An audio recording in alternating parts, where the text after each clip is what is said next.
Hi, welcome to Crochet CJ episode number 3. Today is November the 9th. I don't know if it will be when I put this video out, but that's what it is for me. A little bit about myself for anybody who doesn't know me. Welcome back, current subscribers, and welcome to anybody new. I'm a midwife and a mom, and I live in Oklahoma. And I'm also a born-again Christian, and I love people enough to tell them that. The first thing I want to start off with is shout-outs. Seta, I'm so excited. She's doing the Traveling Infinity Scarf, and she's already got one in circulation, and she's going to start a second one, and I get to be in it. I'm so excited. I can't wait. I'm so excited. So we'll jump right into finished objects. So over here, I'll kind of lift up so you can see. That is Sarah Satch's Fall Colors Ponchette, and it's made with Karen Simply Soft and Sunset Autumn. So there's the tag for it. It is, I use 3.5 skeins, and it's 235 yards, 100% acrylic. It's a number 4 medium weight. And it looks like this. This is what I have left. I have to put that in a little ball or something. Anyway, I had fun making it. The only thing I have left to do is put the button on it. It isn't totally finished. I have to put a button on it. I made mine pretty long just because I wanted a long one. But I just love it. It's so pretty, and it was so fast to make. I actually made that mainly on a car trip this week. So number 2 finished object is a infinity scarf. It's a V infinitive scarf. Glenda Winkleman, it's her pattern at Creative Grandma. I made this with Universal Yarn Classic shades, and the name is Campfire, and it's 85 yards in a skein. It's a number 6 super bulky, 70% acrylic, 30% wool, and I used a Q hook. I got this yarn at Tuesday Morning, and you know, it says compare value at $14, our price $6.99. Well, I'm just telling you, it's not a bargain if you don't like the yarn. And I don't know about, I've not tried other Universal yarns, but this one I'm not impressed with. It splits really easy. If you have to frog it, it just like falls apart. Anyway, my opinion, I didn't like it. I wouldn't buy more of it. The next thing I finished on my vacation this week was I made myself a mug rug out of Christmas colors. Okay, I was just playing. It's not really anything fancy. I just combined all 3 of these colors and made a Christmas mug rug because I wanted to. Because I drink a lot of tea. Yum. The other thing I made out of this same yarn, I made a Christmas bubble. So this pattern is from Anya at Ophelia Talks. And you make the bauble and then you stitch it onto a plastic ornament. I guess you could do a glass one. I did a plastic one because I thought that would be safe for me. And it is made with Lamia mercerized cotton. It's 100% cotton, 147 yards. It's a number 3, but to me, it's like a number 1. It's really tiny cotton. I made it with red, white, and green. It's from Hobium. There's no colorways, just numbers. And I didn't save any of the little tags. So even if I had, I didn't have them with it. It comes in a little kind of poofy ball like this. So that's the red. Anyway, I like it. I think it's cute. And then my Falling Ivy shawl. This is my favorite item I have finished.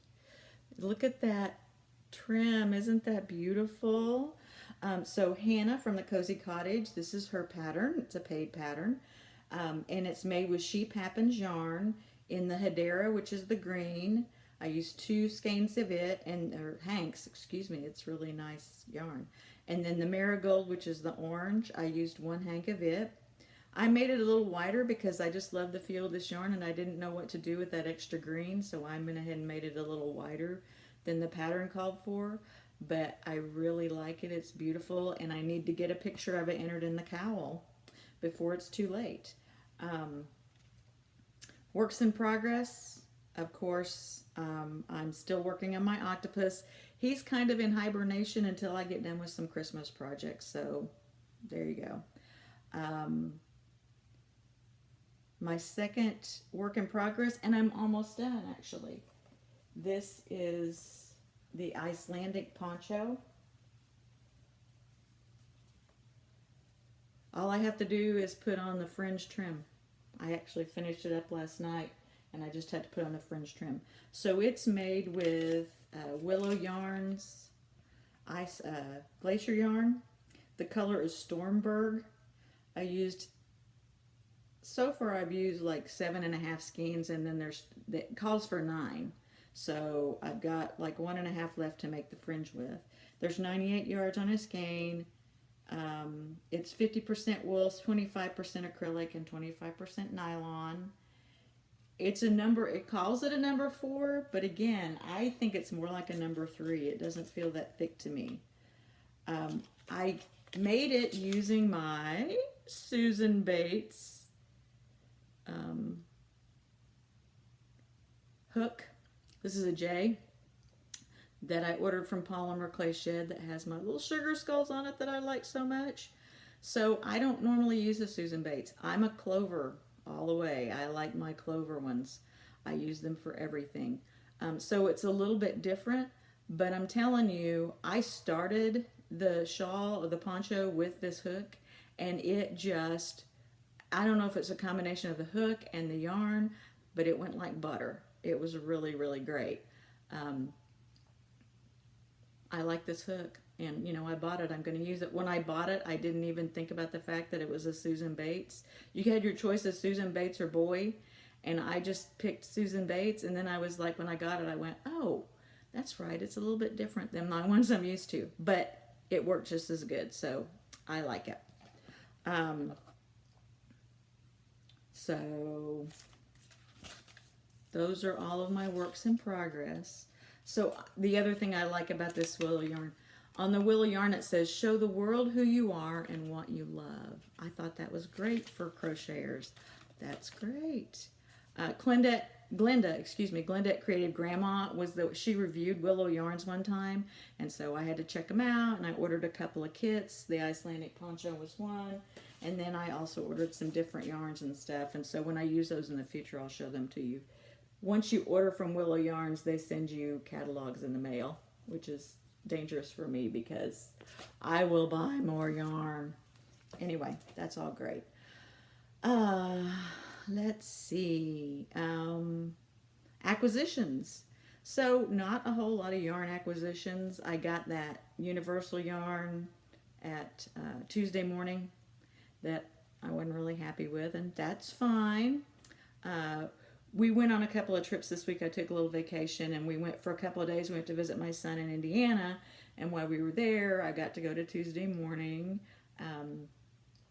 And so the other things I bought there were this lovely Tea of Life, Rubius Cardamom Turmeric, tea. I like my tea. And then I got a black green tea, pomegranate, blackcurrant, peach. I got that at Tuesday morning. Yes, I bought a lot of tea this week. And then I also got some Twinings holiday berry tea. I like tea. What can I say? I like tea. And then we were at Walmart. And my Walmart here in Oklahoma was out of it last time I went. And this is like my favorite tea ever. It's Cinnamon Apple Spice by Celestial. It's just the best tasting tea. It's almost like having dessert. And I bought some of that at Walmart when we were in Indiana. So there you go. So I did most of this poncho, Sarah Satch's poncho. I did most of it on the trip because it's about 9 hours to Indiana, and then I finished it up while we were there.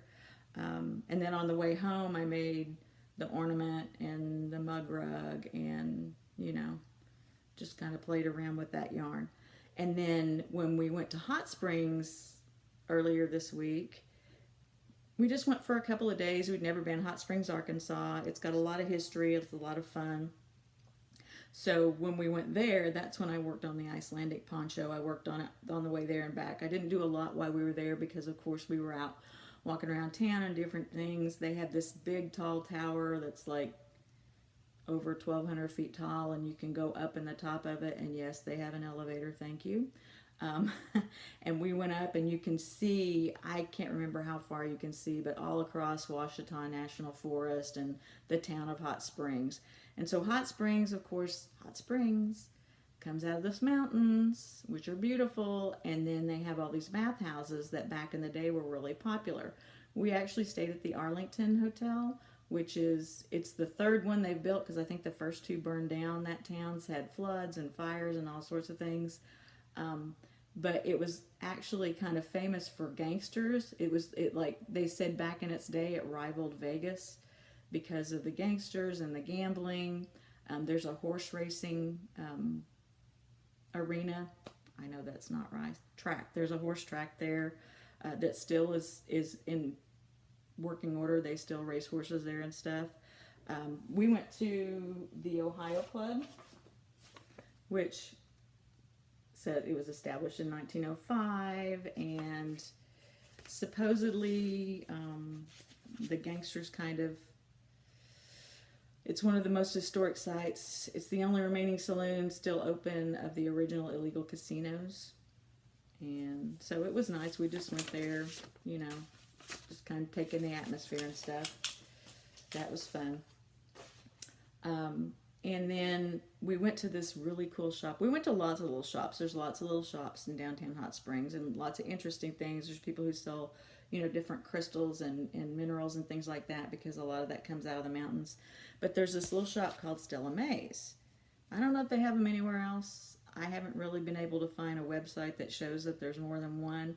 What drew me to this shop was in the window there was this beautiful like retro cotton dress that had a sugar skull print. Now, really skinny waist with the flared out A-line skirt, not something that I'm going to be able to wear, not because of my age, thank you, but because of my waistline. But sugar skulls, I had to go in, right? And so look what I got. They're patches, sugar skull patches. Don't know what I'm going to do with them. Probably put them on a project bag, but had to have them. Then the only thing I have to say about Hot Springs that I didn't like was there are no local yarn shops. When you plug in yarn shops, Hot Springs, in Hot Springs or near Hot Springs, it shows Michael's and Hobby Lobby and Joann's and Walmart, and even some quilt shops who do not have any yarn. They only have fabric, okay? And then it named like a couple of quilt shops in other towns that are like an hour and a half away. So this town that's supposed to be so craftsy and so historic, and it's huge, and they don't have any yarn shops, that's just wrong. That's all I have to say about that. Anyway, I will try to get this video uploaded today, and if not, definitely tomorrow. I got to get my day started and get some things going, but it's been great talking to you guys, and I will see you for episode 4. Bye.